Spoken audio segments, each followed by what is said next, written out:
Welcome back to the final episode of my short series on Can We Trust the New Testament? Is the New Testament reliable? First time we looked at can we trust that the New Testament we've got today is the same as the New Testament as it was originally written.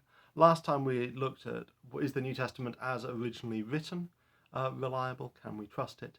And today we're going to be looking at our third question, which is can we trust that the right books were chosen for the New Testament? Can we trust that the right books were chosen for the New Testament? I guess here I want to look at relationships between the Gospels in the New Testament. I want to look at why we have 4 of them and not 3, and why we exclude the Gospel of Thomas, say, and to think more generally about why we have the New Testament that we have. First then, why do we have 4 Gospels? At one level, this is tying into the idea which you often find in Scripture that every matter must be established by the testimony of 2 or 3 witnesses. As we've seen, the Gospels aren't entirely independent witnesses. There's good evidence that the other 3 had seen Mark before they actually wrote theirs. But it's also clear there are at least 4 witnesses behind the Gospel accounts. Let's look at a famous example, the women who went to Jesus' tomb. Matthew 28 verse 1 says, "After the Sabbath at dawn on the first day of the week, Mary Magdalene and the other Mary went to look at the tomb." Mark 16 verse 1 says, "When the Sabbath was over, Mary Magdalene, Mary the mother of James, and Salome bought spices so that they might go to anoint Jesus' body." Luke 24 says, "It was Mary Magdalene, Joanna, Mary the mother of James, and the others with them, who told this to the apostles." John 21 says, "Early on the first day of the week, while it was still dark, Mary Magdalene went to the tomb and saw that the stone had been removed from the entrance." We've clearly got 4 different accounts here. We've got at least 4 different witnesses to the events, and that's part of the reason for having 4 Gospels. Another is that, as I mentioned, the Gospels aren't objective witnesses to history. They record the life-changing impact that Jesus made on those who met him and those who came afterwards. And Jesus' impact is so big that you can tell the story and benefit from hearing it from lots of different angles. So Jesus is the true people of Israel who enables us to join with God's mission to the world in Matthew. He's the one who comes to serve and to give his life as a ransom for many in Mark. He's the one who includes the excluded and brings them to a true worship of God in Luke. He's the light who brings life and drives out the darkness in John. In an action movie, we might see the same event from several different angles and in several different ways. And so the Gospels show us Jesus from different angles and in different ways. And what we tend to see is that the 4 Gospels relate to each other as we'd expect good eyewitness accounts to relate. Like the example of the women at the tomb, they get details different from each other, but it's possible to find a set of events that fits all the data. Where it looks like the Gospels are contradicting each other or where there's problems relating to them to the historical record, here's a few quick questions that I find it helpful to ask. Is there a set of events which would make all the accounts true? For example, the women at the empty tomb. Maybe they were all there at some point, just some Gospels only wanted to focus on certain women, or some women joined or left the group at different points. 2. Might similar events have occurred more than once? Jesus tells 2 quite different parables of the lost sheep in the Gospels with different lessons. But he spent 3 years teaching people in a country where one of the main industries was sheep farming. Might he have used lost sheep as an illustration on several different occasions and made several different points from it? Yes, I think that's very plausible. 3. Are they using language differently from each other? There's loads of examples here. For example, the Romans counted the day as starting at midnight. The Jews counted a day as starting at dusk. So one gospel could say that something happened the next day, and another could say it happened later that day, and they're both telling the truth. One gospel says that Bartimaeus was sitting as Jesus left the city of Jericho, another as Jesus was arriving at the city of Jericho. And it turns out there's a new city of Jericho just near the ruins of the old city of Jericho, and maybe Bartimaeus was sitting between the 2. 4. Are there potentially different translations of the Greek that can make sense of the problem? It's often worth checking commentaries, it's often worth checking different translations. 5. Does the historical context teach us anything that can help resolve the problem? For example, some people struggle with the 2 different genealogies of Jesus in Luke 3 and Matthew 1. But Jewish genealogies are used for establishing identity and land ownership.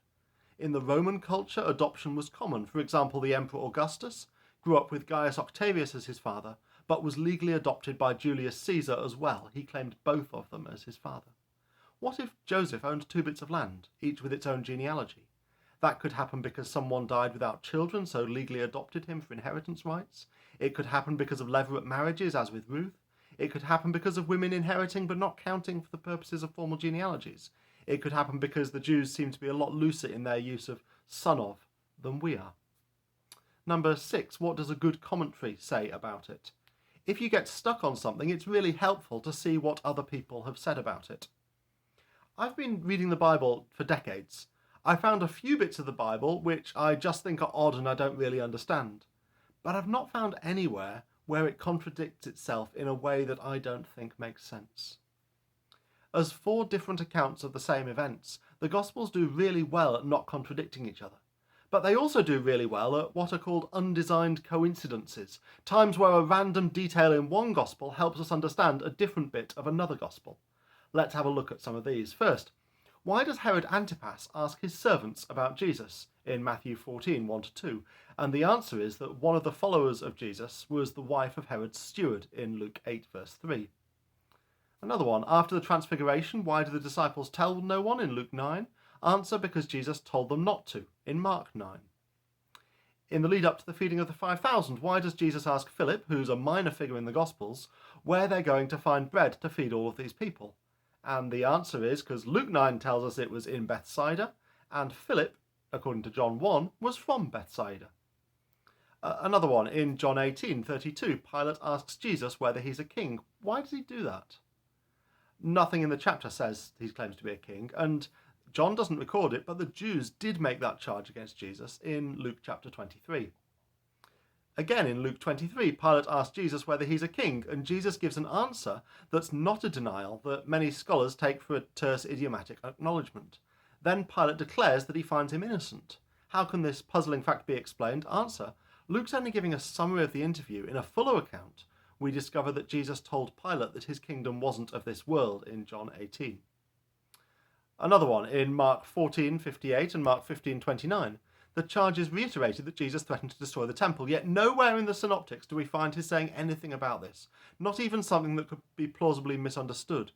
Why do they charge him with that then? Answer, in John 2:18-19, we find Jesus saying, destroy this temple, and in 3 days I'll raise it up again. All these examples of undesigned coincidences are just what you'd expect to find if you had multiple detailed eyewitnesses telling the truth. The incidental details fit together really well. As I've said before, the evidence is that Matthew and Luke and possibly John had access to a copy of Mark, but there doesn't seem to be much influence of Matthew, Luke and John on each other. The other question that it's important to ask here is, what about the other Gospels? After all, there's lots of documents called Gospels. There's the Gospel of Thomas, the Gospel of Peter, and so on. Why aren't any of those in the Bible? This question was popularised by Dan Brown in his novel The Da Vinci Code. He says the other Gospels were rejected by the Church at the Council of Nicaea in 325 AD, not because they were untrue, but because they gave a side of the story that the Church didn't want heard, especially when it came to attitudes on women. It's helpful to talk a little bit about the Council of Nicaea. Then, Christianity was illegal in the Roman Empire until 313 AD. Churches had to meet in secret. The Council in Nicaea in 325 AD was the first big get-together of church leaders from across the world since the time of the New Testament. And remember that back then, books long enough to hold the entire New Testament didn't exist. So most churches had a set of scrolls for the different bits of the New Testament. And because they were all meeting in secret, different churches had different bits. Pretty much everyone had the 4 Gospels and a set of Paul's letters, but the other bits are a bit more contested. Some churches had Hebrews and Revelation, for example, others didn't. Some found a book called the Didache really helpful for thinking about the practicalities of how to do church, and they included that, others didn't. And throughout the first part of the 300s, there's a process of different churches comparing and working it through. And the questions they asked are ones like, does this document come from the original apostles or people close to the apostles? Is this book genuine? Has this book helped to create the church? It wasn't about the church making the decision about what was in the Bible, it was the church recognising which books were scripture that God was speaking through, and which ones weren't. And interestingly, there's no record whatsoever of this being on the agenda at Nicaea, but we do know that the Emperor Constantine commissioned 50 New Testaments to be written down, and the two oldest complete New Testaments we have are from that sort of period, though they have slightly different selections of books, interestingly enough, after Nicaea. We don't know when exactly the decision was made as to what books were in the New Testament, but we know it wasn't clear in 300 AD and it was clear in 380 AD, with pretty much everyone in agreement. But when it comes to the Gospels, any decision seems to have been made much, much earlier. Yes, there's a few New Testament letters that took a while to agree on, and a few other books that are left out, but everyone had agreed on the Gospels for hundreds of years. The Gospel of Thomas was around in 300 AD, but no churches took it seriously. Everyone had recognised 4 and only 4 Gospels since at least 200 AD. In fact, in the 2nd century, we find noted theologian and bishop Irenaeus of Lyon, who died in about 200 AD, writing, and I paraphrase, "Don't have anything to do with all these weird new Gospels people are coming up with. There are only 4 Gospels, Matthew, Mark, Luke and John. There have always been 4 Gospels, and that's that." 2 interesting things to note from Irenaeus. First, within 100 years or so of the Gospels being written, Irenaeus could treat it as something that had always been the case. Those 4, and only those 4, were already incredibly well established within 100 years. The other thing to note is that in Irenaeus' day, other people are writing and claiming to find other Gospels. These seem to be books which we now know as the Gospel of Thomas and the Gospel of Peter and so on. Their theology and concerns fit much better with 2nd century Greek thought than 1st century Jewish thought. The 4 canonical Gospels are clearly 1st century. Let's ask the same sorts of questions we asked last time about the Gospel of Thomas this time. Is it clearly set in Roman Second Temple Israel? No. It doesn't show the knowledge of names, locations, minor details that the other Gospels do. It doesn't have undesigned coincidences which fit well with the other Gospels. It doesn't have people who have the sorts of concerns that Second Temple Jews had, except when it copies stories from the Gospels that we do have. It claims to be written down by someone called Didymus Judas Thomas, but that's not how Jewish names worked. It's how Roman aristocratic names work, with some bits of Thomas's name shoehorned in. The Gospel of Thomas also isn't known in India, where Thomas spent much of his life and ministry.